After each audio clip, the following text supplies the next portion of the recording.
우리 한번 따라합시다. 우리도 오직 믿음으로 삽시다. 2021년 1월 세 번째 주일 우리가 예배자로 예배드리는 우리 장흥 성도들의 심령과 가정 위에 하나님의 크신 사랑과 은혜와 복이 충만하기를 먼저 주님의 이름으로 축원합니다. 축복합니다. 세상 모든 사람들이 가장 많이 마음에 생각하고 또 기대하고 소망하는 것이 있는데 그것은 바로 복입니다. 나도 좀 복 받았으면 좋겠다. 나도 좀 잘 됐으면 좋겠다. 그런데 복에도 큰 복과 작은 복이 있습니다. 육신의 복과 또 신령한 영적인 복이 있습니다. 그런데 많은 사람들은 큰 복과 작은 복을 잘 구별할 줄 모릅니다. 그래서 종종 큰 복을 작은 복으로 그렇게 인식하고 또 작은 복을 큰 복인 줄 알고 그것을 추구하는 그런 일들이 참 많습니다.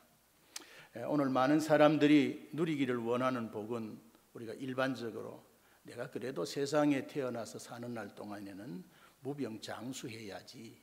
그래서 무병장수하기를 원합니다. 그리고 가정을 꾸려서 또 그 다음에는 가족이 함께 사는 사람들은 우리의 가정이 작은 천국이 되고 낙원이 되고 가정이 화목하기를 원하고 또 그 다음에는 우리가 공부하는 학생은 공부를 잘하기를 원하고 그 다음에는 사업하는 사람들은 또 사업이 잘 되기를 원하는 삶이 형통하고 그 다음에는 그래도 이 땅에 사는 날 동안에는 좀 삶의 여유가 있어야 되니까 물질적인 풍요를 누리기를 원하고 오늘 이렇게 불안한 세상 가운데서 삶을 살지만은 안정되고 평화로운 삶을 살기를 원합니다. 이런 복들을 원합니다. 이와 같은 것들은 우리가 하나님께 구할 수 있는 복들입니다. 그리고 하나님께서도 우리들에게 베풀어 주시고 싶어 하는 이런 복들입니다.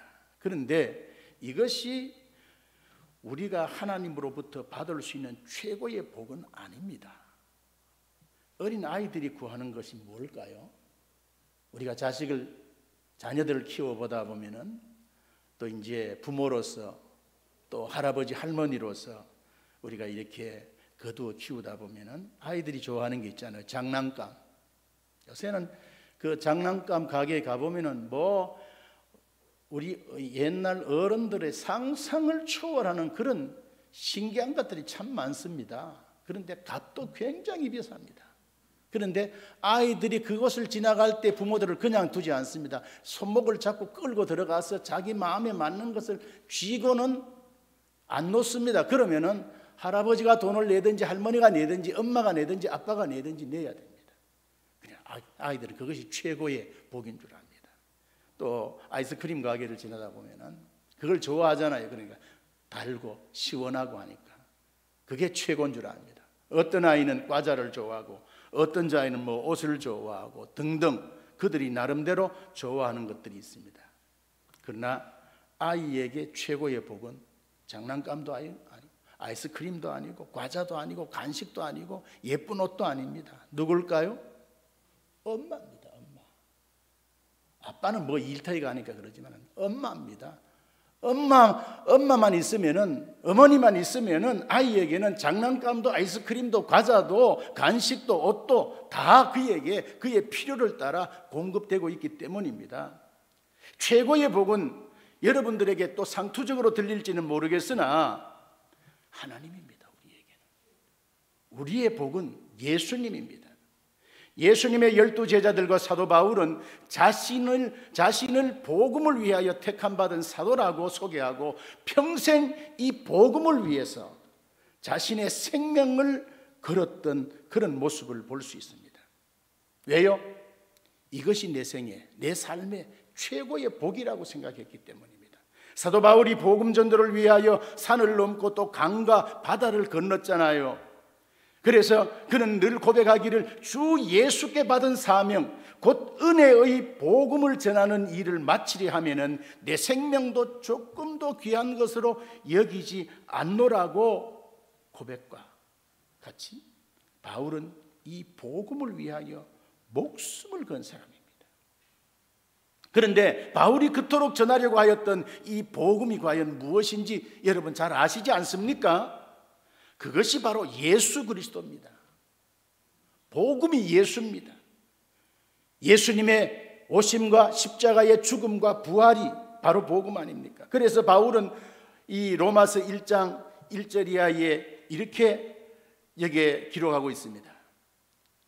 예수 그리스도의 종 바울은 사도로 부르심을 받아 하나님의 복음을 위하여 택정함을 입었으니 이 복음은 하나님이 선지자들을 통하여 그의 아들에 관하여 성경에 미리 약속한 것이라. 그의 아들에 관하여 말하면 육신으로는 다윗의 혈통에서 나셨고 성결의 영으로는 죽은 자들 가운데서 부활하사 능력으로 하나님의 아들로 선포되셨으니 곧 우리 주 예수 그리스도시라. 아멘 아닙니까? 바울이 목숨을 걸고 전하고 싶었던 복음, 바울이 그렇게 누리고 싶었던 복음은 바로 예수 그리스도입니다. 바울에게는 오직 예수님이 복이고 예수님이 복음이고 예수님이 복이라고 믿었습니다. 오늘 우리들은 예수님이 복이라는 사실을 아십니까?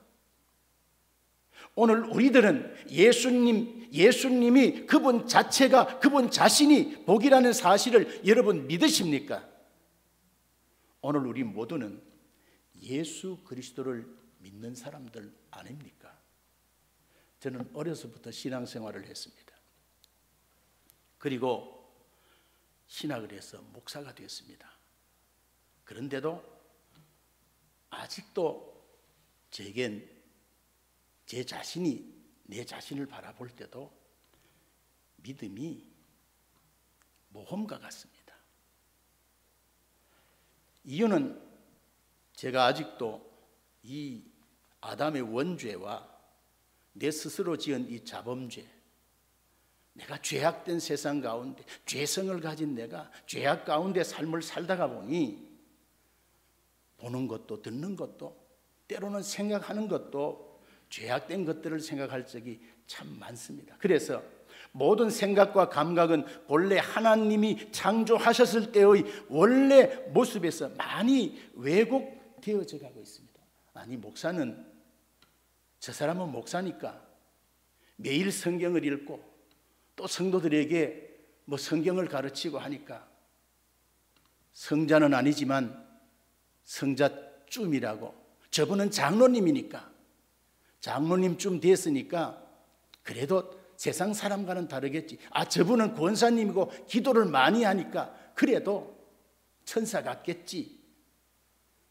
그렇게 세상 사람들, 아니 성도들 가운데 그렇게 생각하는지 모르지만은 저는 목사이지만 아직도 하나님의 생각과 다른 생각, 하나님의 마음과 다른 마음, 하나님의 뜻과 다른 뜻을 가지고 살아갈 때가 많습니다. 그래서 하나님을 믿는 것이 참 어렵습니다. 늘 어렵습니다. 세상을 살다가 보면 하나님의 생각과 하나님의 마음을 때로는 잘 이해가 되지 않을 때도 있습니다. 믿어지지 않을 때도 있습니다. 하나님을 믿으려면 늘 모험하는 마음을 가져야 되고 용기도 가져야 됩니다. 이 어려운 시국 어떻게 하면은 정말 믿음의 사람답게, 정말 믿음의 목사답게 그렇게 삶을 살아갈 수 있을까?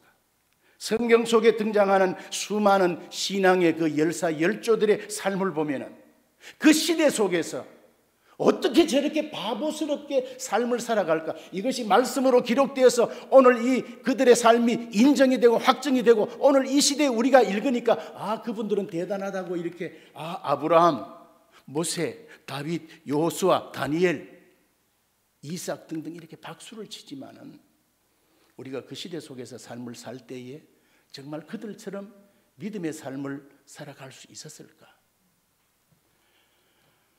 지금 코로나19 때문에 교회가 교회로서의 본분과 사명을 감당하지 못하고 있습니다.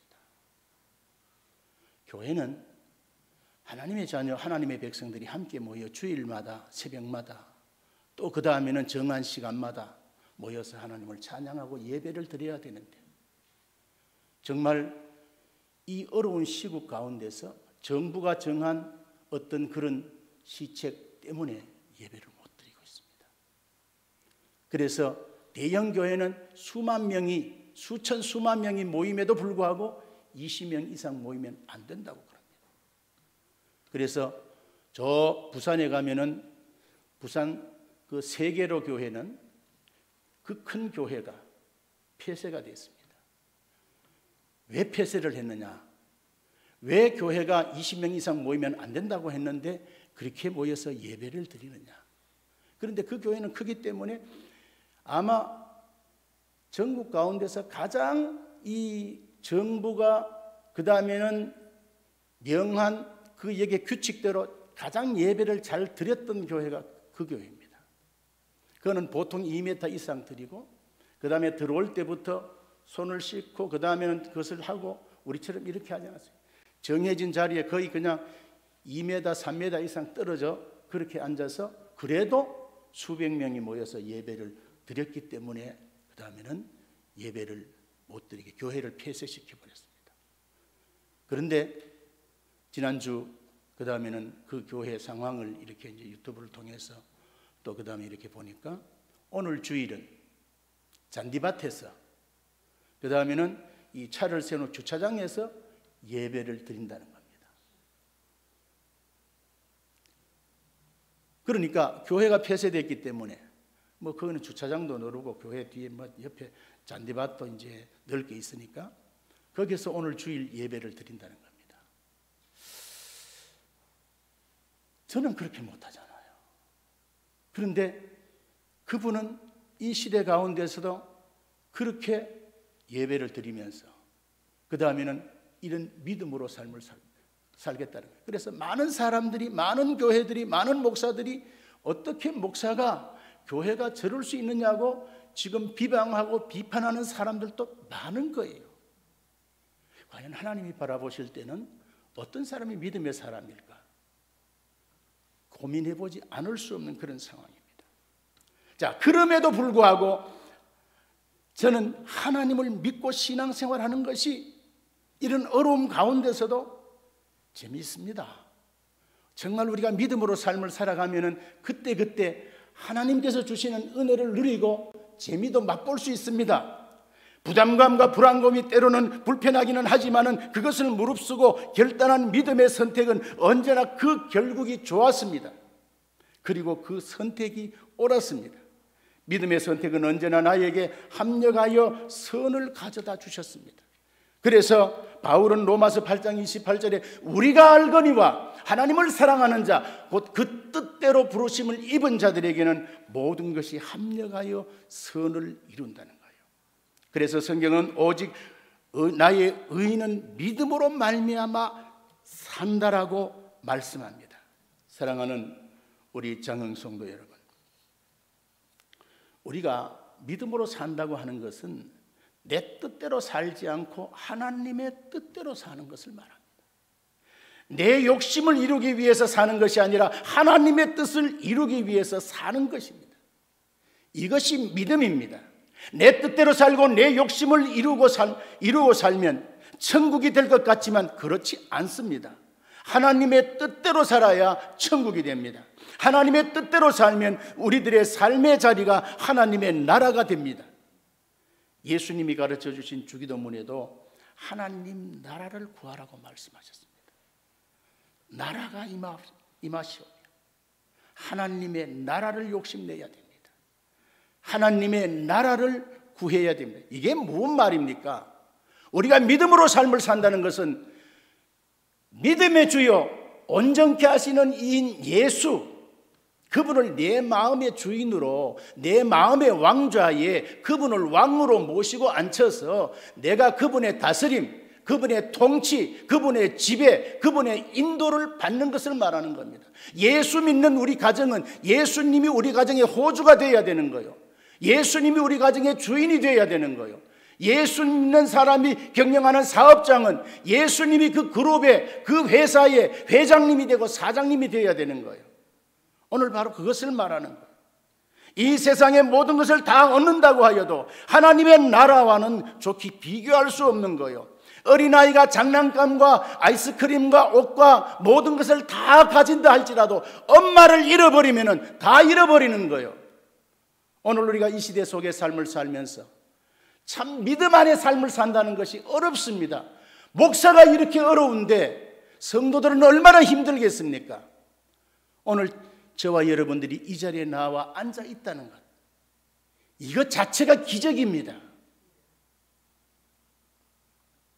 사랑하는 우리 장흥성도 여러분, 하나님을 믿는다는 것은 하나님의 능력을 믿는다는 것입니다. 우리가 태초에 하나님이 천지를 창조하시니라, 이거 그냥 한 절 읽고 그런가 보다, 그렇지 하나님이 창조하셨지, 그렇게 넘어가는 것이 아니라 하나님이 창조하셨음을 믿는 거요. 지금도 창조하실 것을 믿는 거요. 하나님을 믿는다는 것은 하나님의 절대 권능을, 능력을 믿는다는 겁니다. 하나님이 천지를 창조하신 창조주신 사실을 정말로 믿는 겁니다. 하나님의 능력을 믿는다는 것은 내 자신의 능력을 믿고 신뢰하지 않는다는 것을 말하는 겁니다. 오늘 우리는 너무 많이 합니다. 우리는 너무너무 잘났습니다. 우리는 너무너무 잘합니다. 우리의 힘과 능력으로 성공적인 삶을 살 수 없다는 것을 인정하지 않습니다. 내가 생각하고 내가 계획하고 내가 진행하면 모든 것이 다 된다고 그렇게 생각하고 착각하며 살아가고 있습니다. 시편 127편 1절에 이런 말씀이 있지요. 여호와께서, 우리 다 같이 한번 말씀을 읽어볼까요? 시작. 여호와께서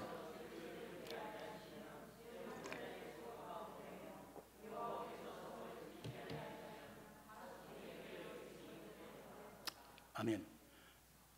하나님께서 집을 세우지 아니하시면 세우는 자의 수고가 헛되고, 하나님이 어떻게 집을 세웁니까? 집은 사람들이 지어야죠.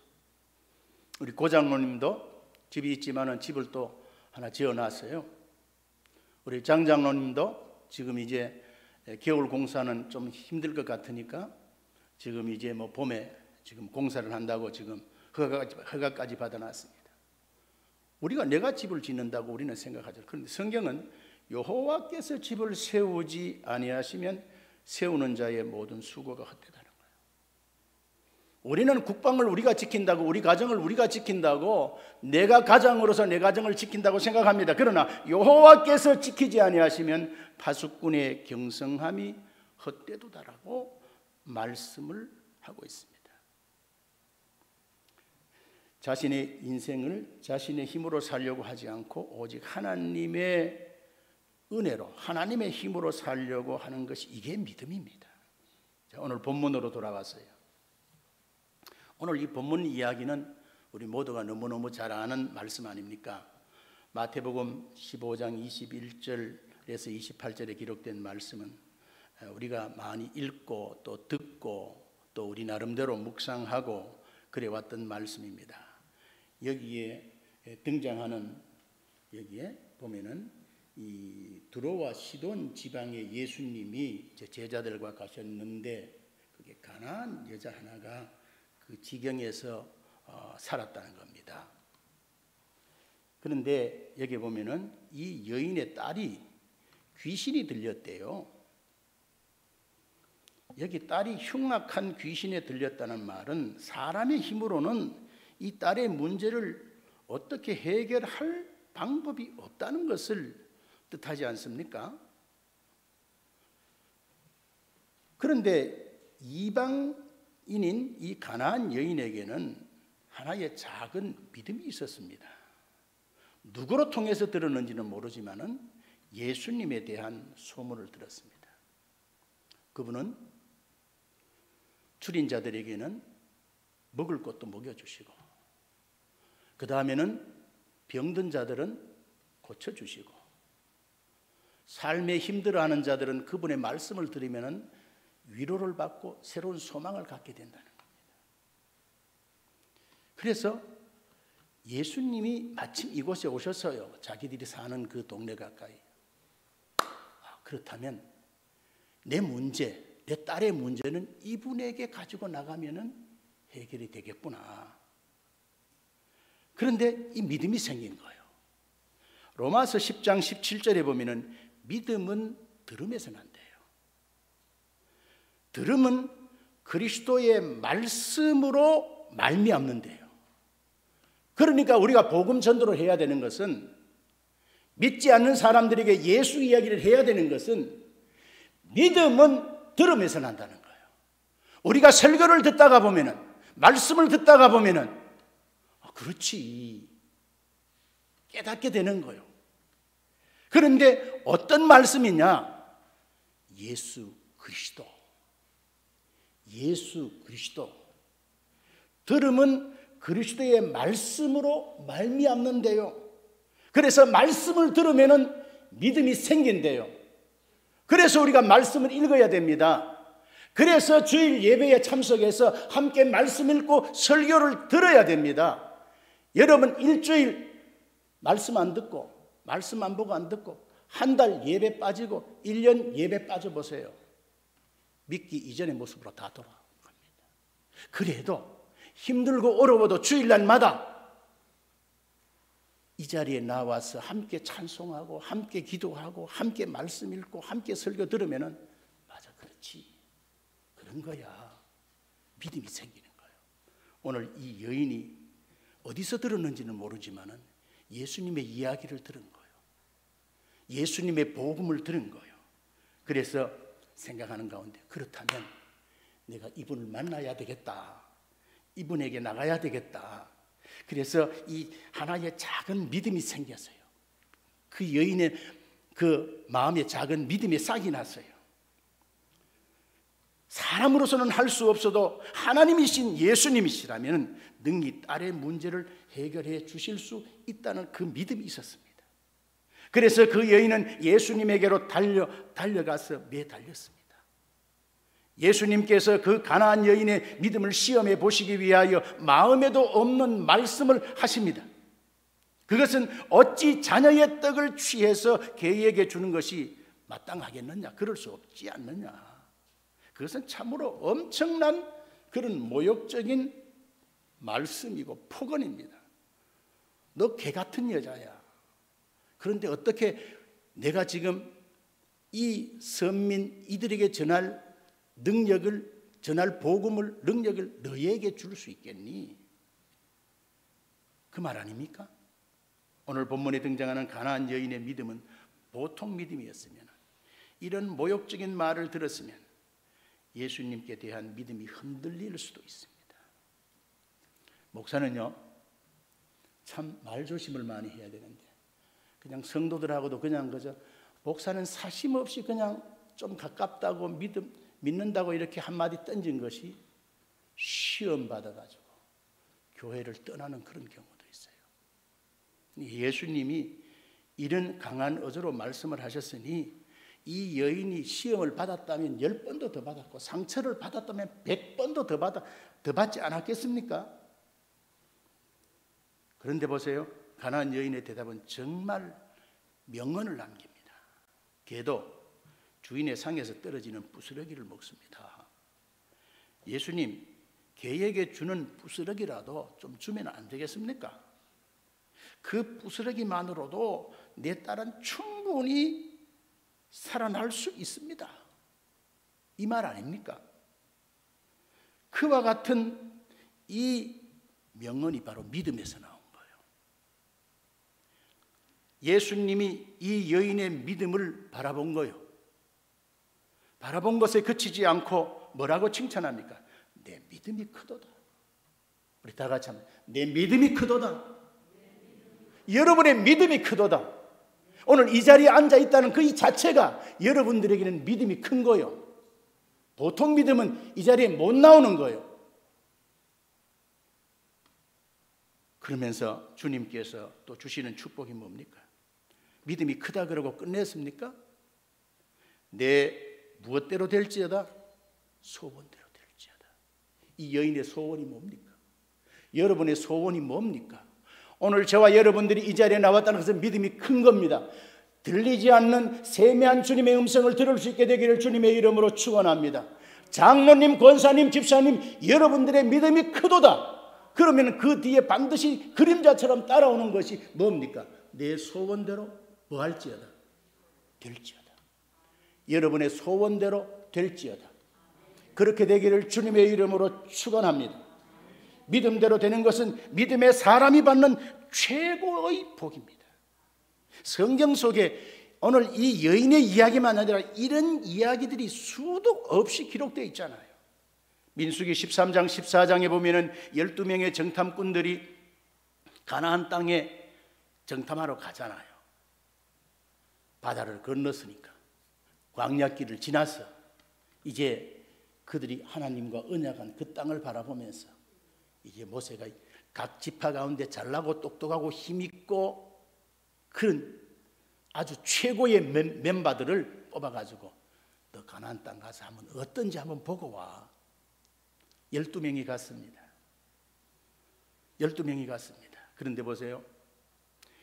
12명의 정탐꾼이 가나안 땅에 정탐을 하러 갔는데 다수의 10사람의 말을 들어보세요.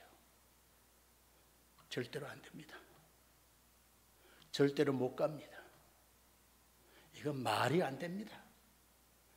그들이 어떤 사람인지 우리보다 덩치가 몇 배나 큽니다. 우리는 그들에게 비하면 메뚜기입니다. 우리는 그곳에 가면 죽습니다.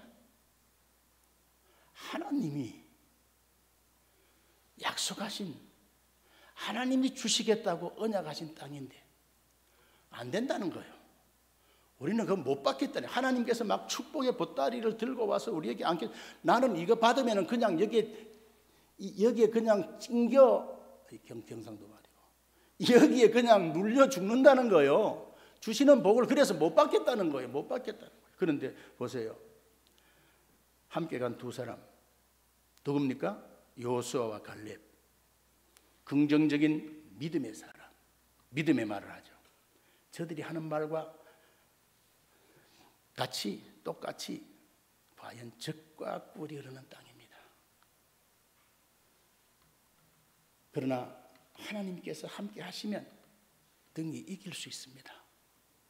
우리는 약하지만, 우리는 부족하지만, 우리 힘으로 안 되지만, 우리는 할 수 없지만 하나님이 함께 하시면, 하나님이 말씀하셨으니 우리가 승리할 수 있습니다. 하나님을 계산에 넣고 생각해 보았던 겁니다. 전능하사 천지를 창조하신 하나님 아버지를 내가 믿사오며, 오늘 또 우리가 예배 중에 함께 고백했잖아요. 전능하사 천지를 만드신 하나님 아버지를 내가 믿사오며 입으로는 고백하고 암송하면서도 우리들의 신앙 고백은 그렇게 고백을 하지만 우리의 삶은 어떻습니까? 안 된다는 거예요. 내가 안 되면 하나님도 안 되는 거예요. 남편이 안 되고 아내가 안 되면 하나님도 안 되는 거예요.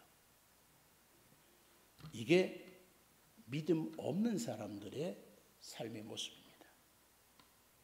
오늘 여기에 28절에 내 믿음이 크도다. 내 믿음대로 될지어다. 그렇습니다. 이 가나안 여인은 오늘 여기 보면은 그 믿음으로 여기 보세요. 주님 앞에 나왔어요. 예수님을 확실히 믿었어요. 예수님을 보고 소리쳐 부르짖었어요. 주님께 긍휼을 구했어요. 그리고 그 믿음의 끈을 놓지 않았어요. 사랑하는 우리 장흥 성도 여러분, 오늘 저와 여러분들도 이 믿음을 소유할 수 있기를 원합니다. 그래서 믿음의 사람들은 주님 앞으로 나와야 돼요. 예배 자리로 나와야 돼요. 새벽마다 기도의 자리로 나와야 돼요. 그리고 주님의 긍휼을 구해야 돼요. 소리쳐 부르짖어야 돼요. 지금이 기도할 때입니다. 지금이 하나님 앞에 나와서 하나님을 바라볼 때입니다. 지금이 하나님 앞에 엎드려 우리가 함께 찬양하고 예배 드릴 때입니다. 여기에 주님의 위로가 있습니다. 문제 해결이 있습니다. 주님의 주시는 축복이 있습니다. 사랑하는 우리 장흥성도 여러분, 그러므로 우리가 믿음을 가지시기 바랍니다.